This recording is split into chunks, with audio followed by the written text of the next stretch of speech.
Moving on now to Module 8. We're going to be talking about interview preparation. On our agenda is questions to ask before the interview, the behavioral style interview, the interview answers and the structure that you should take, questions to ask them and what you learn from the answers, company research, and must-have interview resources. So you've been called to attend an interview at the company you're really excited about. Before you hang up, make sure you ask them some really important questions before you go to the interview. The first one you should ask is, what style of interview will be conducted? There are different styles, the most popular being behavioral, and we'll talk about that in a second, but there are different methodologies that companies use to interview. So you might want to ask for some insight into that. Second is, who are you going to be interviewing with? Is it going to be the hiring manager, the HR manager, somebody else? Make sure you know who it is you're going to be seeing. Lastly, next is the interview going to be one-on-one or is it going to be panel-based? Sometimes you'll walk into a room and be surprised to see that there's 3 people waiting for you. That can be very intimidating. Knowing in advance that that's going to be the situation can really help your confidence. And lastly, ask how much time has been allocated for the interview. Typically it's about an hour, but sometimes they shorten it to 45 minutes. You want to get some time in for your questions, so this will give you an understanding of how much time has been allocated so that you can choose which questions are most important that you get answered in that first round interview. Asking these questions can really set you up for success. It'll eliminate any surprises and give you an advantage going in over the other candidates. So as I mentioned, the behavioral style interview is perhaps the most popular style of interview that companies use today. The central idea behind the behavioral style is that past behavior predicts future behavior. What you did in the past is what you'll do in the future. It talks about how you handle stress, conflict, communication, time, risk, coaching and mentoring. Everything about your personality can come out through the behavioral style. There are 3 key steps to surviving and in fact excelling in a behavioral style interview situation. 3 steps to any question that you're asked. This is what you do. The first, talk about the situation. Second, what action did you take? And third, what was the result? Regardless of what is asked, give them an example, talk about what you did, and then what was the result. And obviously you want that result to be a positive experience. Now, examples don't necessarily have to be work-related. Some of the best examples I've ever heard in an interview from a candidate have been more on a personal level, things that have happened in their personal lives. It doesn't really matter because at the end of the day, what I'm looking for is your ability to structure your answer properly and demonstrate the skills that you used or acquired in those circumstances that talk to me about your applicability to this job and the company. So don't be afraid to use examples from a personal situation, from your family life, that sort of thing. As long as it can demonstrate skill, you're okay. The next thing I would say is take examples with you. Document examples of behavioral style and the things that you've done in your life that can speak to it. Don't try and memorize it. Don't try to remember it all. You're going to be flustered anyway. You're going to be stressed. Document those examples and have them on a piece of paper in front of you. It's okay to have that. Now here I've listed some examples of behavioral style questions. Take a look at them and see if you could find some examples on how to handle this.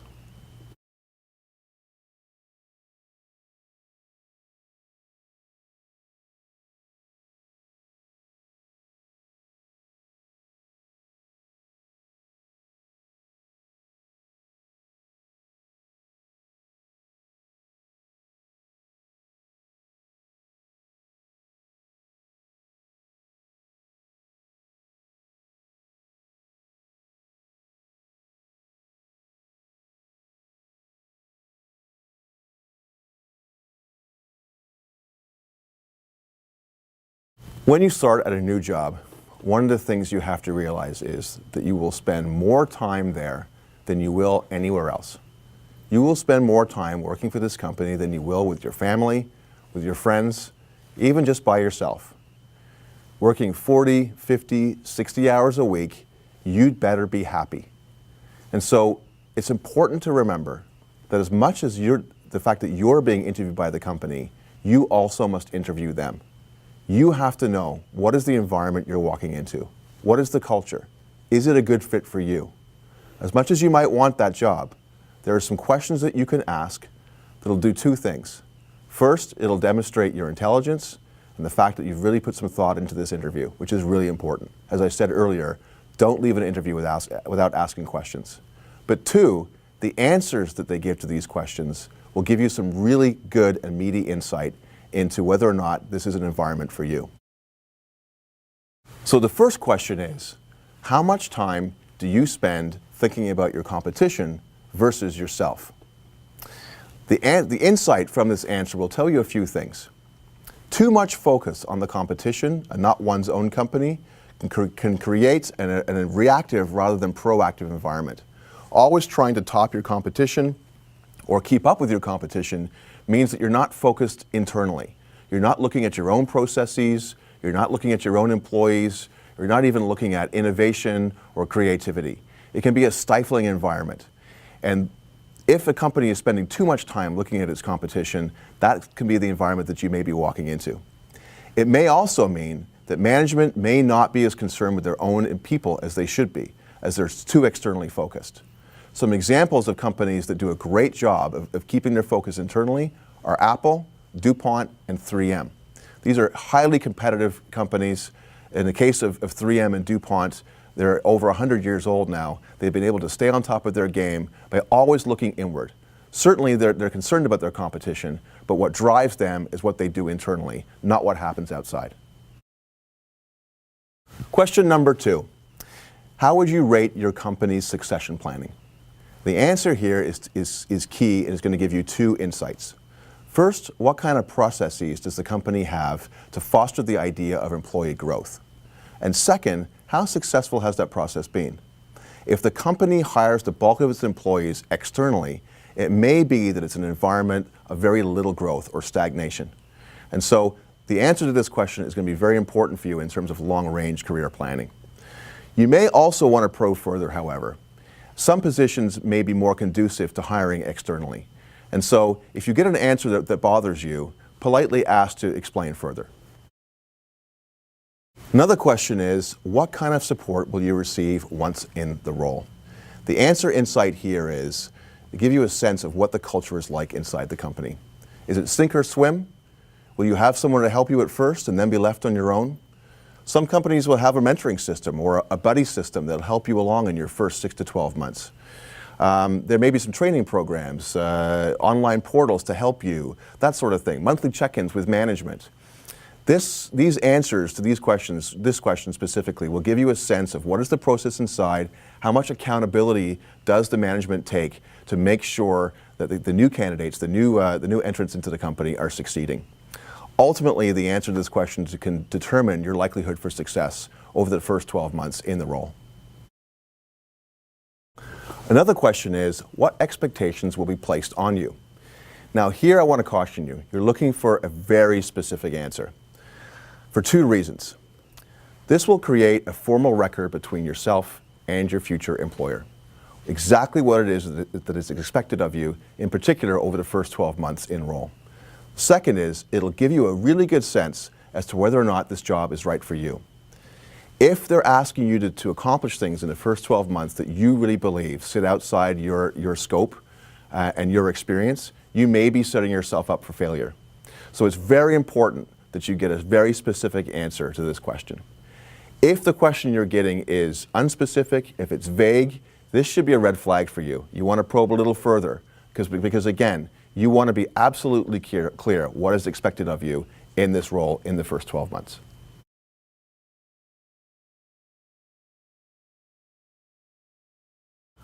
The next question is, what does success look like to the manager? And by the manager, I mean the hiring manager. This is a great follow-up question to the one previous. What you're looking for here is the vision of the role from the manager. You want to understand what it is that he or she is really truly expecting for this role, really sees for you in this role over the first 12 months. Remember though, that things will change. The company may gain a new customer or lose a big customer. They may bring in some new technology, they may be acquired by another company. Things will change, and so a vision can change along with that. So be prepared to be flexible, but it's really important for you to really understand the manager's vision for you and this role within the company.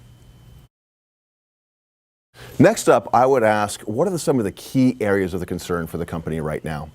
The answer insight here is that it gives you a very clear understanding of what's motivating the company or what some of the barriers to success may be for this company. It can also give you a great opportunity to speak to your suitability for the role. Again, you always want to talk about how you're going to create value. If there's something you can bring to the table that addresses some of their specific needs that are at a higher level or concerning the company or maybe getting in their way of success, that's a real plus for you. It's okay to take a different approach too. You could come armed with your own research and talk about the fact that you've uncovered some barriers to success or some things that are motivating or concerning to the company right now. And you may want to talk about some possible changes or solutions to those problems. Either way, it's a great question to ask. This next question is one of my favorites. How does the company reward and recognize its employees? So many research papers have demonstrated that money is the least motivating factor for employees. Being recognized for a job well done, having new opportunities, training, and other perks are the things that really motivate staff. The answer to this question will provide you with some insight into how the corporate process works and how does the management go about appreciating their employees. Do they even think about it? How do they actually go about motivating you as an employee? This is critical insight into the culture. It's something that you can't necessarily get from a website or for an annual report. How do companies reward and recognize? It's huge for every employee, and make sure you ask this question. Another of my favorites is this one. How does the company inspire innovation? This is a very powerful question and is one that some companies will struggle to answer. It should, though, provide you with some really critical insight into the culture. Great companies, inspiring companies, and companies that are built on innovation will have an answer ready to go, and they'll have examples for that answer. But some companies will struggle and provide you with empty rhetoric as an answer. And so this could also be a watch out for you. Remember that innovation is the lifeblood of any company, and it can come in many forms.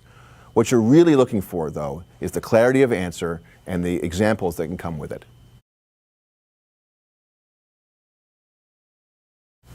Another important question is here. What is the company's turnover rate? Turnover rate refers to the percentage of employees that have left the company for various reasons over the course of 12 months. And the answer here can raise some flags for you.